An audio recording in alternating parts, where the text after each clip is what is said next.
She covers the Browns for the Plain Dealer in Cleveland.com. You can follow her on Twitter at Mary Kay Cabot, also now known as X. And she joins us on the Fan Hotline. Good Tuesday to you, Mary Kay. Same to you guys. How you doing? Good. Traveling going okay for you today? Or have you not been out yet? I have not been out yet, but I have been looking out there and contemplating going out. Stay in. It's not been, the roads weren't bad, so that's a good thing. That's a good thing. Tom and I are talking about the management in place, front office, coaching staff. And Mary Kay, I like Kevin as a coach. I think he's a good coach. People hate when I say that. I'd like to see him back. I can also make the case for why you move on after 2 really rough seasons. And you could probably do the same for Andrew Berry despite a great draft. What do you think? How does this thing play out? And how critical are the Final 5? Well, I think that it's hard for any NFL head coach to win with rookie quarterbacks. Look what's happening in Tennessee right now. They already got a coach fired there. It's very, very difficult. Look what happened in New York. Brian Daboll fired. It's very, very hard to win with rookie quarterbacks. And I think that Kevin has suffered from the quarterback situation this year, which didn't go the way anybody expected it to go. This was supposed to be Kenny Pickett starting the season, then moving into Dillon Gabriel, and maybe then starting Shedeur Sanders for some games at the end of the season. And it didn't go that way at all. And I do think that Kevin deserves another chance to come back and work with a quarterback that can really win a bunch of games for this team, whether it be Shador or somebody that they draft or a veteran or whoever. So I do think that that maintaining the status quo would be prudent. But, you know, these things do have a tendency to take on a life of their own. And even though this is rookie ball that we're watching this year, I do think that, you know, sometimes you sit down at the end of the season and you make some decisions and you start talking and one thing leads to another. So I don't know what's going to happen, but I certainly don't think that he should take the fall for rookie ball this year. I'm with you, MK. Do you think, to me, there were some telltale signs in the offseason, which were, in my mind, you know, Dee and Jimmy at the owners' meetings and then again at training camp talking about, you know, the Watson trade and having to dig, you know, to climb out of that hole, what have you. I also think, and you just brought it up and we spoke about it earlier, was how this quarterback plan just got off the rails, you know, 4 weeks into the season. I think we would all agree that Joe Flacco was not playing well and something needed to be done at that position. But do you sense, because of the way that has changed, that this, you know, for the lack of a better term, is kind of a red shirt year for Kevin and for Andrew Berry, that the expectations, maybe while they were not made public, were that this is going to be a developmental year for this team? Well, I think so. That was the way that it was portrayed to us at the owners' meetings in March when Jimmy talked about what the plans were for Andrew and Kevin. And it really did feel like this was going to be a red shirt year where they could figure out what was happening at quarterback and knowing that they might not have their guy this year and really develop this rookie class, which is the foundation of the Super Bowl window, too, that they're developing right now. So that's what this is. And I've said this before on 92, the Fan, that this is Super Bowl window 2 that is being developed here. And I think it's a pretty good start, really. This rookie class is pretty darn amazing. And they're going to add to the pile a lot next year. Now, sometimes when you do move into a new era like that, sometimes you do decide to have a new voice, a new face of the franchise, a new coach with it. So I don't know what Jimmy's thinking, but I do think that Kevin does deserve an opportunity to see what he can do when he has the quarterback that can win a bunch of games for him. The 4th down call is still driving me nuts. And it wasn't just that maybe they should have called a timeout because they were all discombobulated.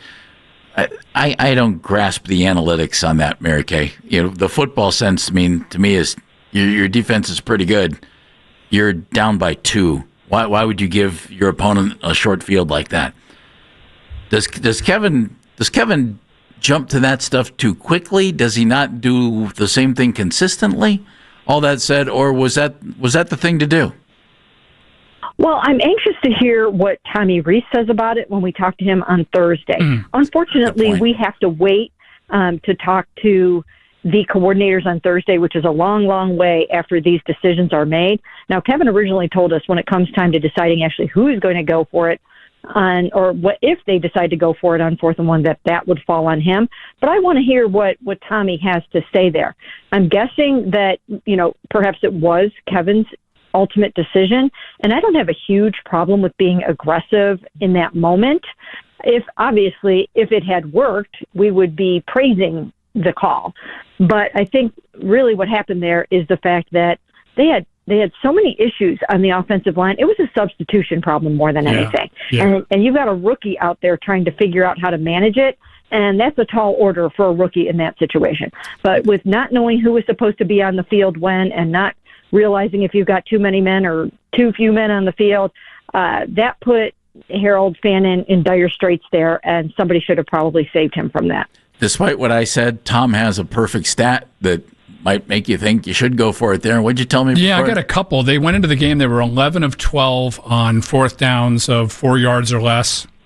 That's really impressive. And they went into the game leading the league at 89% with 8 of 9 on 4th and 1. So I'm with you, MK. It was a substitution execution problem, but somebody should have saved 44 and gotten a timeout called. Let's shift to Shedeur for a second.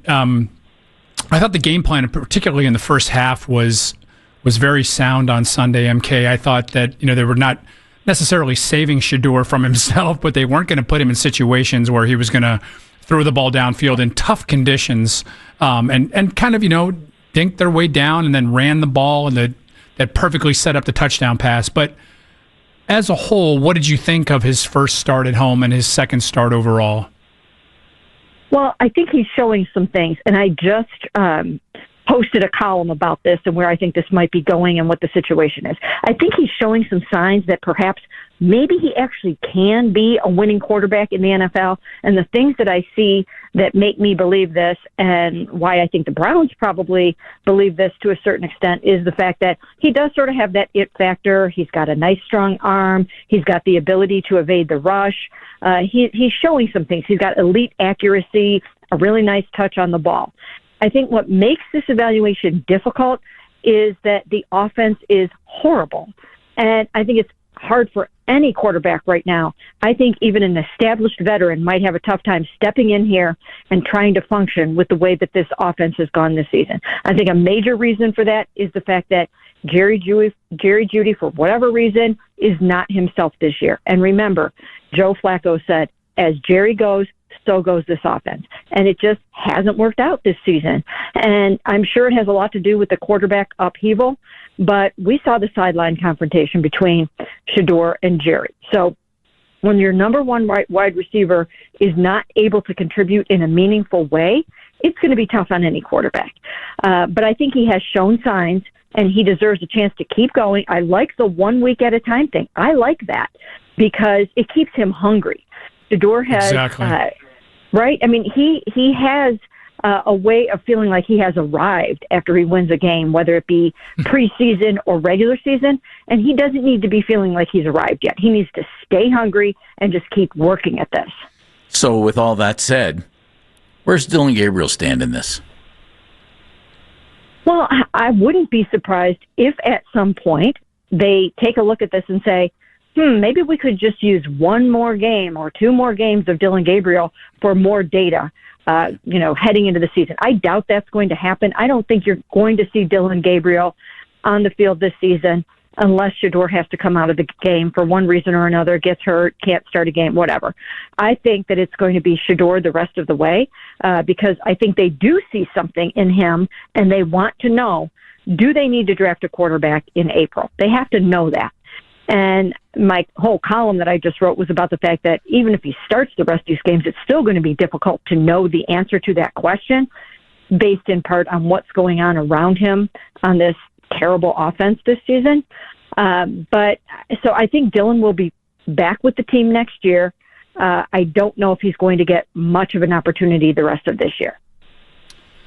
This offensive line going forward, Mary Kay, none of them are under contract, if I'm not mistaken. Jack Conklin just suffered another concussion. Yeah. Joe Bitonio came back, which we thought would This is probably his last year. Wyatt Teller was now in a rotation on Sunday, which I thought was interesting. Now he's dealing with a calf injury. MK, where do they go forward with this line? Obviously, you've got a couple of young kids in the building, and Whippler's shown a little bit here and there, but the lack of kind of foresight in having some depth there has been a real problem since day one, hasn't it? It really has, and I really think that has been a major problem for the offense this season, not just in the passing game, but in the running game too. It's hurt. For sure. So they need an overhaul on their offensive line, and I think that's another one of the reasons why they really want to know, is Shedeur Sanders the answer at quarterback? Because if he is, they've got these 2 first-round picks that they can use on maybe an offensive lineman, a tackle, a wide receiver. So that's why it's so imperative to figure out exactly what they have here, because that line does need an overhaul. And I'll tell you, Joel Bitonio is playing some of the best ball of his career despite everything going on around him. He's number 12 right now, according to the PFF offensive line rankings, and he's just playing lights out for someone of his age who might not have even been playing this year. And selfishly, we need him in that locker room, right, Tom? I mean, he's just a tremendous, right, leader on and off the field, and I would love to see him come back and play another year. I don't know if that's going to happen, but he's playing really well.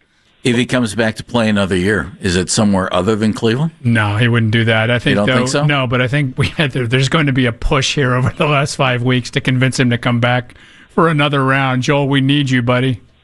Right. He's tremendous, and I honestly can't even imagine a locker room without Joel Bitonio and what he provides in terms of his leadership and just voice and face of the franchise. So that's my vote for him to come back. Right? A little inside information for the folks out there. So, Mary Kay and I have been doing this long enough, and then we've seen the kind of the evolution or de-evolution, if you will, now of the locker room situation and the access. And what we are supposed to be as reporters are the conduits to the fans, and it's getting harder and harder in covering the NFL, and I know, MK, you feel the same way, to make a connection with these players and find out what's going on with the team. It's difficult to do, and they keep you at arm's length. You're essentially being stiff-armed from the moment you walk into that locker room, which is why a guy like Joel Bitonio is invaluable, not only for the team and chemistry and what have you, but to create that foundation that between the media and the fans, because that's how they get the information out. That's how they get the information out about what this team is all about. Absolutely. He's tremendous, and to keep going out there when you know that his body parts are not all working the way that he wants them to, and to just stand there talking to us all the time and to just give everything on the football field, what a gem the Cleveland Browns have in him. Mary Kay, thank you very much. Always appreciate your time. Sounds good. Thanks, guys. Mary Kay Cabot, PlainDealerCleveland.com, joining us on the Fan Hotline.